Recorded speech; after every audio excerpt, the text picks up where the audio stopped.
কোন কথা বললেন বলেন? আমি আপনাকে বারবার বুঝায় বলতেছি যে আমি সময় দিতে পারবো না ভাই, আমি এটা কখনো পসিবল না, আমার স্বামীর সাথে ভেবে এটা করতে পারবো না আমি, বুঝছেন? আমি বলি, আমি আমার টাকাটা কিন্তু 4-5 মাস থেকে পড়ে আছে, তাই না? পড়ে আছে, আমি তো এমন না যে আপনাকে লাভ দিচ্ছি না আপনাদের, ঠিক আছে? লাভটা তো দিয়ে যেতেছি, এমন তো না যে আমি অপরিচিত কেউ, ঠিক আছে?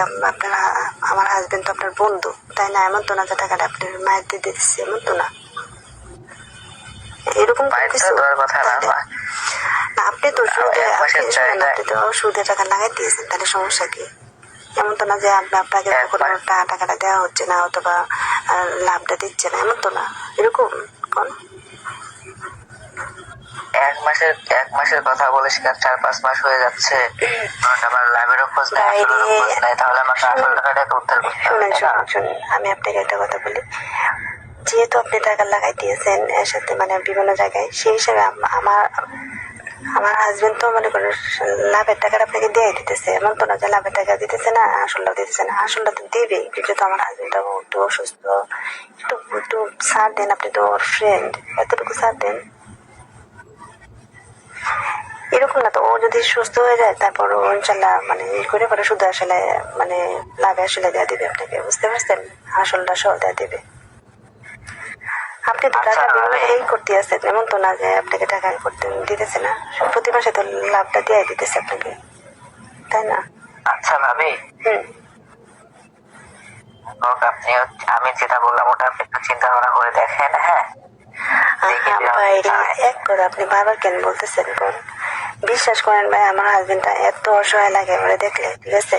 ওর দিকে তাকাইলে আমি আর কোনো দিকে আমার মন চায় না যে একটা অন্য একটা ছেলের সাথে কথা বলা বা আনন্দ মজা দুষ্টুমি এগুলো করা, আমার একদম ইচ্ছা করে না, বুঝতে পারছেন? কারণ যে মানুষটা আমাকে এত কষ্ট করে, হ্যাঁ কল কেটে গেছিল নাকি? হ্যালো, ফোন দিছিল তো। তো ভাইয়া শুনেন, আমি যেটা বলি, দয়া করে আর একটা মাস সময় দেন। ও যদি মনে করেন কোনোভাবে টাকাটা না দিতে পারে, ও আপনাকে একটা ছবি দিলে আপনি বুঝবেন, আপনি যেহেতু ইমোতে অ্যাড করছেন, আর ইমোতে আজকে শেষ, অন্যদিন আমাকে ভাই ইমোতে কল দেন না, কল দেন আপনি নাম্বারে কল দেন, কারণ ইমোতে যদি ও যদি বিজি পায় তাহলে আবার একটু সমস্যা বুঝে নেয়, ও আবার মন খারাপ করতে পারে, কারণ আমি আমার হাজবেন্ডকে তো চিনি ও কিরকম, তো অল্পতেই অনেক অভিমান করে ফেলে, ওর শত কষ্টের মাঝে থেকেও সে কিন্তু আমাকে কখনো কষ্ট রাখতে দেয় না, আর সেই মানুষটাকে আমি কখনো কষ্ট দিতে পারি না, বুঝতে পারছেন? আমি চাই না আমার স্বামী আমাকে সন্দেহ করুক। দয়া করে আমি যেটা বলি ভাই, আপনি বলতেছেন যে সময় দেওয়ার জন্য, এই যে লাভের জন্য যে লাভটা আপনাকে দেওয়ার দরকার, সেই লাভটার বিনিময়ে আপনি লাভটা দিতে হবে না, আপনি চাচ্ছেন যে ওইটা আপনাকে সময় দেওয়ার জন্য, তাই তো? এরকম কোনো কিছু ভাই, আপনাকে যে সময় দেব, ঠিক আছে, কেমনে সময় দেবো বলেন তো? মানে আপনি কি চাচ্ছেন মূলত, মানে কিরকম সময়? ভাবি মানে দেবর ভাবির কাছে কি চাইতে পারে, কিরকম সময় চাইতে পারে? ভাইয়া শুনেন, আপনি তো মনে বিয়ে করছেন, তাই না? আজকে যদি মনে করেন আপনার বউয়ের সাথে আর একটা ছেলে যদি এরকম ভাবে কথা বলতো, আপনার কেমন লাগতো বলেন? আপনার কাছে এই প্রশ্নটা আমার রয়ে গেল, বলেন আপনার বউয়ের সাথে যদি অন্য একটা ছেলে যদি আপনার বউকে এরকম ভাবে কথা বলতো, তখন আপনার কেমন লাগতো কোন? এখন কেমন লাগতো না ভাবে আমি সেটা জানি না, এখন আমার দরকার টাকা, ঠিক আছে? আমি তো আপনাকে বলছি ভাই, আমি তো আপনাকে বলছি যে ঠিক আছে আপনাকে টাকাটা দিয়ে দিব, ঠিক আছে? ও যদি মনে করেন টাকাটা দিতে না পারে, তাহলে আমি দরকার হলে আমাদের ছাগল আছে দুইটা, ওই ছাগল দুটা বিক্রি করে আপনাকে টাকাটা দিয়ে দিব, বুঝতে পারছেন? শুধু আসলে দিয়ে দিব টোটালি। কতদিন পর দিবেন ভাইয়া? সামনে মাসে, আমি তো বললামই সামনে মাসে ইনশাল্লাহ দিয়ে দেবো, কোনো সমস্যা নেই। আচ্ছা একটা জিনিস বুঝলাম না, হ্যাঁ আপনি তো মনে করেন এত বিশ্বাস কেন করেন তো বলেন? অবিশ্বাসের কিছু নাই। অবিশ্বাসের কিছু নাই, তাহলে আপনি তো মানুষের কাছে টাকা লাগান, তাই না? টাকা তো মানে ই করতেছেন, তাহলে তো মনে করেন আমাদের কাছে সুদা আসলে নিয়ে তারপর তো ওই টাকাটা তো আপনি ই করবেন, মানে কি বলে, মানে অন্য কারো কাছে তো লাগাবেন, তাই না? বিষয়টা এরকম না? বিষয়টা ওইরকম হোক আর যেরকমই হোক, এখন আমি সেটা বুঝি না।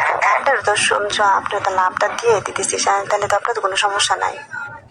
আমার এমন তো না লাভের যে দরকার নাই, ঠিক আছে? আসল আপনি এক টাকা কাজ নিয়ে করেন, কোনো কোথাও চলে যেতেছে, এমন তো না। আপনার ফ্রেন্ড যেহেতু এলাকার মানুষ আপনি। আমি বলি, তাহলে সামনের মাসে আপনি লাভ আসল দুইটা মিলে একসাথে দিয়েন। বাইরে দেখেন, আমি আপনাকে বলছি, খুব ভালো মতোই শুনেন, আমি আপনাকে কিন্তু খুব ক্লিয়ারলি বলছি যে আমার হাজবেন্ড দোয়া করে যদি ও সুস্থ হয়ে যায় তাহলে তো ও কাজ করে মূলত সে টাকাটা দেওয়া দিবে, সমস্যা নেই। আর যদি ও সুস্থ যদি না হয়, ঠিক আছে, ও ক্লিনারের কাজ করে ভাই। আমার হাজবেন্ডটা অনেক ভালো মনের, বুঝতে পারছেন? আমি চাই না ওর মনের ভিতরে কষ্ট দেওয়া। আজকে আপনার সাথে কথা বলতে বলতে যদি কোনো কিছু ঘটে যায়, তারপর ও কিন্তু অনেক কষ্ট পাবে, ঠিক আছে? যে মানুষটা নিজে কষ্ট থেকে, ঠিক আছে, আমাকে টাকা ধার করে এনেও আমার সংসারে দিতেছে, সেই মানুষটার প্রতি আমি কিভাবে মানে করি কোন বেমানি কেমনে করবো কোন? আপনি যে বলছেন যে সুদে আসলে দেওয়ার জন্য, ভাই আমি একটা জিনিস বুঝতেছি না। আপনি তো টাকা করতেছেন, আপনি তো টাকা কি বলে এটা অন্য জায়গায় লাগাবেন, তাহলে শুধু শুধু এমন করতেছেন কেন বলেন? আচ্ছা ঠিক আছে, শুনুন, আমি আপনাকে টাকা দেওয়া দেবো, আপনি সমস্যা নেই, আপনি কোনো টেনশন করেন না, ঠিক আছে? 10,000 টাকা তো সুদে আসলে আপনাকে 10,000 টাকা দিয়ে দিব সামনের মাসে। ও যদি কোনোভাবে নাও দিতে পারে আমি দিয়ে দিব, সমস্যা নেই। শত কষ্ট হইলে আমি আপনাকে টাকাটা দিয়ে দিব। তবু কখনো, ঠিক আছে, মানুষের দুর্বলতার সময় নিয়ে দুর্বলতার সুযোগ নিয়ে কখনো এটা এরকম করেন না, বুঝতে পারছেন? প্রত্যেকটা মানুষের জীবনে কষ্ট আসে। আজকে আমার হাজবেন্ড যদি এরকম প্রবলেমে না থাকতো তাহলে আপনার এই 10,000 টাকা কোনো ব্যাপারে থাকতো না, বুঝছেন? ও 2 মাস ধরে টোটালি বসে আছে, ওর কাজ নাই, পাশাপাশি ওর পায়ের মাঝে ব্যথা পাইছে। তাহলে আমি কি করবো কোন? এখন আপনি যদি এই দুর্বলতার সুযোগ নিয়ে আমাকে যদি করতে চান, তাহলে এটা কিরকম হয়ে গেলো ভাই বলেন আপনি? একটা কথা মনে রাখবেন, আপনারও বউ আছে হয়তো, কিন্তু আজকে আপনার বউয়ের সাথে যদি অন্য একটা ছেলে এভাবে যদি কথা বলতো, অবশ্যই আপনি মনের ভিতরে অনেক কষ্ট পাইতেন। আমি চাই না, সত্যি বলতে, আমার হাজবেন্ডটা আপনি যদি এই মুহূর্তে অ্যাড করছেন আমাকে, আমি যদি আমার হাজবেন্ডের ছবিটা দিই আপনার নিজেরই কষ্ট পাবেন আপনি, বুঝছেন? মানে ও এতটুকু খারাপ লাগতেছিল আমার যে ও প্রবাস জীবনে এতটুকু কষ্ট করে। মাঝে মাঝে ওর ছবিটা যখন দেখি তখন অন্য কোনো ছেলের সাথে কথা বলা তো দূরে থাকে, কোনো কিছু হয় না। যে আপনার সাথে কথা বলতেছি শুধু যে আপনি টাকাটা পাবেন, শুধু আসলে টাকাটা পাবেন এই জন্য বলতেছি, না জীবন আপনার সাথে কথা বলতাম না, বুঝতে পারছেন? আর এই মুহূর্তে আপনি অ্যাড করছেন এই মুহূর্তে, আর কালকে থেকে আপনি আমাকে ইমুতে কল দেন না, দয়া করে। আপনি যদি কল দেন তাহলে সিমে কল দেন, ঠিক আছে? কারণ ও যদি আবার বুঝে যে আপনার সাথে আমি বিদেশি, তাহলে অনেক মাইন্ড করতে পারে। জি বলেন। হ্যাঁ ভাবে, জি জি, তাহলে সামনের মাসে টাকাটা আমাকে দিয়ে দিয়ে না, এখনকার বারে পায় নাকি? আচ্ছা ঠিক আছে ভাই, আপনি দোয়া করেন যেন আপনার টাকাটা দিয়ে দিতে পারি। তবে একটা কথা আপনার কাছে রিকোয়েস্ট, কোনো মানুষকে, ঠিক আছে, বিপদে দেখে কখনো ওইভাবে তার দুর্বলতার সুযোগ নেওয়ার চেষ্টা করবেন না। মাইন্ড করেন না কথাটা, বুঝতে পারছেন? ওকে ওকে ওকে ভাই, আসসালামু আলাইকুম।